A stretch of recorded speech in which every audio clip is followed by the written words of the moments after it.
This is so exciting. We had the opportunity to be one of the very first to experience Disney's brand new and first completely Frozen themed land, and we traveled all the way to Hong Kong to do it.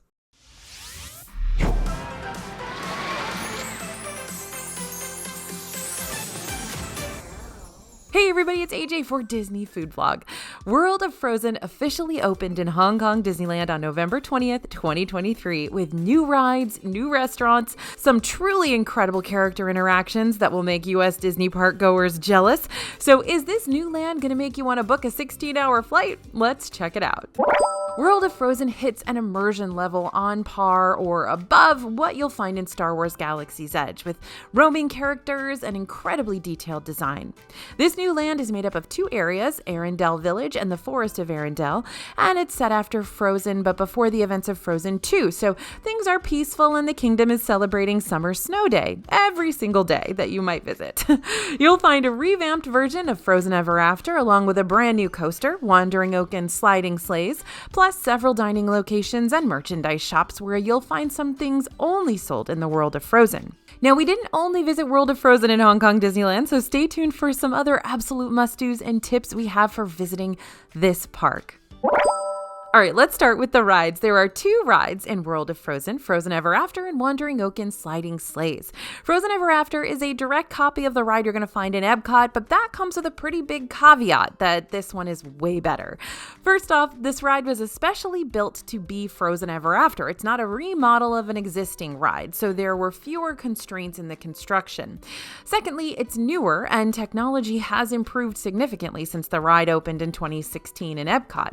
The storyline and the scenes are the same, but there are several new effects in the ride and those projection mapping faces are gone. Instead, you'll find fully functional animatronic faces on the characters. The drop at the end of the ride is also a bit more dramatic, again, likely due to not having to use an existing ride track to create the ride.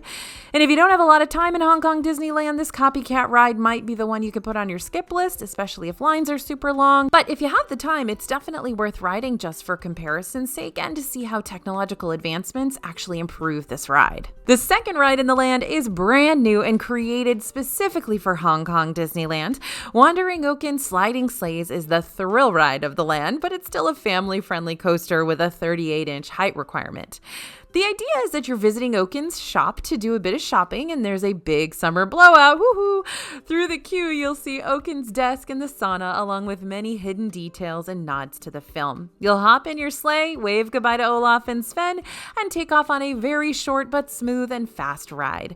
This ride feels very similar to Seven Dwarfs Mine Train in Magic Kingdom and how smooth it is and the degree of the drops, but it's basically equal to just the outdoor portion of that ride. Wandering Oak and Sliding Sleighs clocks in at just under a minute, and it's all outside except for the loading and unloading zones. It's definitely fun, and there are a lot of hidden details to look out for, both in the queue and on the ride itself, but the shortness is definitely a detraction from the overall ride experience, though it's probably a great one for kids just starting to love coasters. Moving on to the food, we're going to start at Golden Crocus Inn. This is a quick service or counter service / cafeteria style restaurant located in the Arendelle Village section of the land. Now, this might be the best quick service meal we've ever had. It seriously was better than some full table service sit-down meals we've had at Disney. There are some pretty traditional Norwegian-inspired eats on this menu. All of it is very hearty and has solid portion sizes. We kick things off with the Bayside food medley with potatoes, cream sauce, and a brown sugar roll. It was essentially a seafood stew with salmon, mussels, and shrimp. Incredibly tasty and really high quality for this style of restaurant. We also tried the Innkeeper's special braised lamb shank with polenta potato puree, roasted vegetables, and beer gravy. This one is the ultimate comfort food. Tasted like something homemade rather than something being cranked out of a theme park kitchen. And we tried the vegetarian forest mushroom pasta with mushrooms, poached egg, and truffle cream sauce. This was a very hearty dish for being vegetarian. Truffle is definitely the main flavor of this dish, but there's enough variety in flavors and textures textures that'll make this a really dynamic one. The village chicken roll stuffed with ham and cheese, served with sauteed vegetables and a mustard cream sauce, was essentially a really good chicken cordon bleu. It was a comforting and safe choice in our opinion, though definitely tasty and good quality. If you arrive after 6 p.m., you can get a chocolate fondue as well, so maybe save this one for dinner. Overall, Golden Crocus Inn would make a great stop for any Frozen fan or just someone looking for a hearty, filling meal that we're kind of jealous we don't get to have in the States. Now, if you're just looking for a quick snack, swing by Northern Delights. That's where you'll find cupcakes and chocolate and ice cream. We first tried the Coronation Sundae, which is a light milk soft serve sundae on elderflower flavored slush. The Frozen themed bowl was a very cute touch, and the elderflower slush was super floral with lots of flavor. Overall, we thought it was nice and sweet, floral, but not too flowery. By the way, the light milk soft serve, that's basically a vanilla soft serve for all intents and purposes. Now, we also got the Summer Snow Day soft serve. This is a vanilla soft serve shaped like Olaf with a marshmallow for his head. The buttons were also a sweet candy, potentially marshmallows, and his arms are chocolate. The flavor is almost like a sweetened condensed milk, and it even comes in a themed cone. Now, World of Frozen is filled with wandering citizens of Arendelle who will chat with you as they stroll around the land. The whole focus here is to make you feel like you're a part of Arendelle, so it is full of the people who live there, including Oaken, Kristoff, Anna, and Elsa. Oaken does those little shuffle steps everywhere he goes, and it is absolutely hilarious. And you will 100% want to keep an eye out for the best character of all time, Mossy. Mossy is a baby troll who gets carried around in a little wicker basket to say hi to all the guests she encounters, and she's very, very smart and very intelligent about love, and we highly recommend that you make time to encounter her. You can also meet Anna and Elsa at Playhouse in the Woods, which is an interactive show. Anna invites you into their childhood playhouse where you sing with the characters and Elsa performs some magic. Now, this show is really unique because they encourage you to move about the space and the characters come out to the audience to interact with you. Add in some incredible effects, and this is an absolute must-do if you're visiting World of Frozen. This is one of those ones that could be different every time you go. Now, we've got some very unique and exclusive merchandise in this land, too. TikTok Toys and Collectibles is the main merchandise shop in World of Frozen with really, really specific souvenirs. Like everything else in the land, the shop is very themed to fit with the Scandinavian decor and vibe. You'll actually find some not so overtly Disney and Frozen themed sweaters and a whole line of kitchenware that is just subtly Frozen inspired. There are also ornaments and a clock designed to look like hand-carved wooden creations. If you want some Olaf merch, they have it though.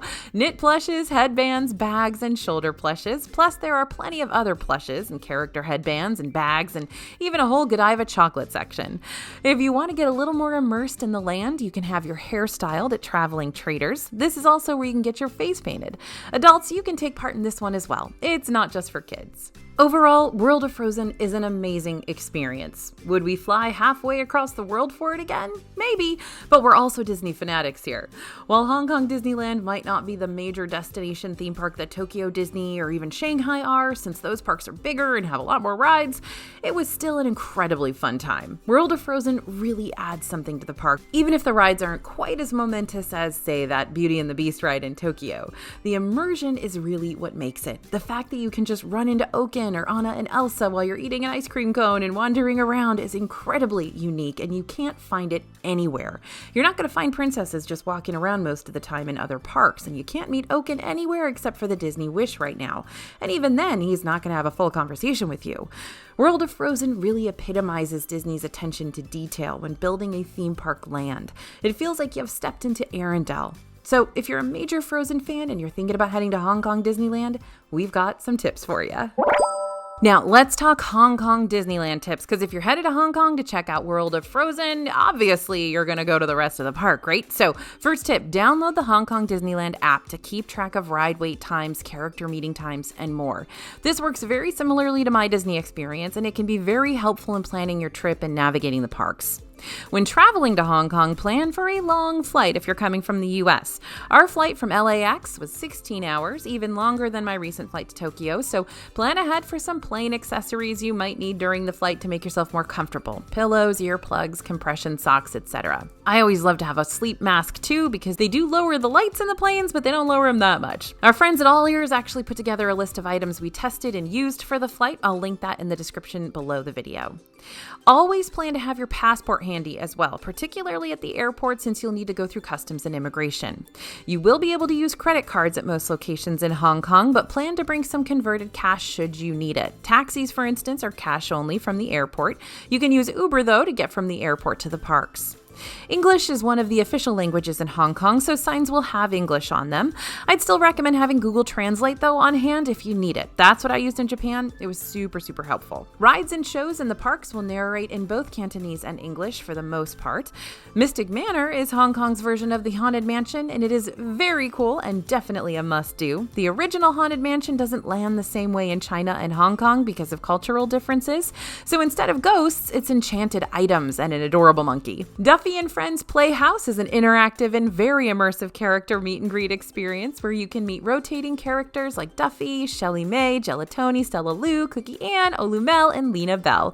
Definitely unique and a great way to meet several of these characters that you don't often get to see in the US. Now, Toy Story Land is probably the second most popular land behind the new world of Frozen, so that's where you're going to find some of the longest lines throughout the day.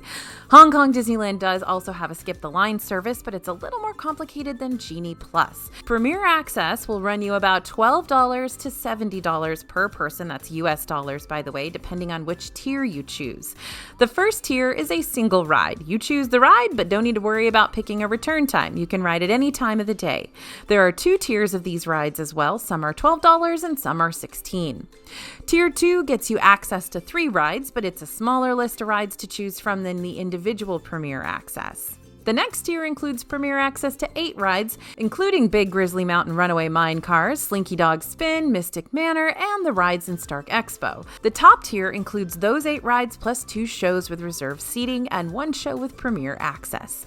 Similar to Disney World, we'd suggest buying this if you're short on time and really want to do everything, but Hong Kong Disneyland is a small park, so you can likely do most things in one day if it's not an incredibly popular, busy day. There are a few other copycat rides in Hong Kong Disneyland, like Jungle Cruise, though some of the jokes will be different, The Many Adventures of Winnie the Pooh, and Dumbo the Flying Elephant. Now, if you want to meet princesses, you will need to plan ahead. The Royal Reception Hall requires a standby pass if you're planning to stop by after 2:30, like Disney World's virtual queues kind of. Earlier in the day, it will operate as a walk-up, but after 2:30, you'll need to get that standby pass. World of Frozen will be the most popular and crowded land for quite a while, until that initial hype dies down. Both Frozen Ever After and Wandering Oaken's sliding sleighs are available with Premier Access as the higher level of that first tier, so about $16 per each ride per person. If you're trying to get to everything in one day, you may want to prioritize those rides if you're considering purchasing some Premier Access passes. Now, this is just the first full Frozen-themed land in a Disney park. Frozen Kingdom will be opening in the Fantasy Springs expansion of Tokyo Disney Sea this summer, and Arendelle is also coming to Disneyland Paris in the next few years as well. While Hong Kong Disneyland is one of Disney's smallest parks, there's definitely a lot going on, and we had an amazing time there. With Fantasy Springs opening in Tokyo Disney Sea, I may still suggest heading to Japan if you're looking for an overseas Disney experience, but many people will tack on some extra time for that trip in order to fit in one of the other Asian Disney parks, Hong Kong or Shanghai. Whether you're planning a trip to Hong Kong or you just wanted to check out another Disney park with us, thanks for coming along for the ride and our whirlwind trip to World of Frozen. Thanks for listening, everyone, and thanks for watching. As always, this is AJ for Disney Food Blog, and we'll see you real soon.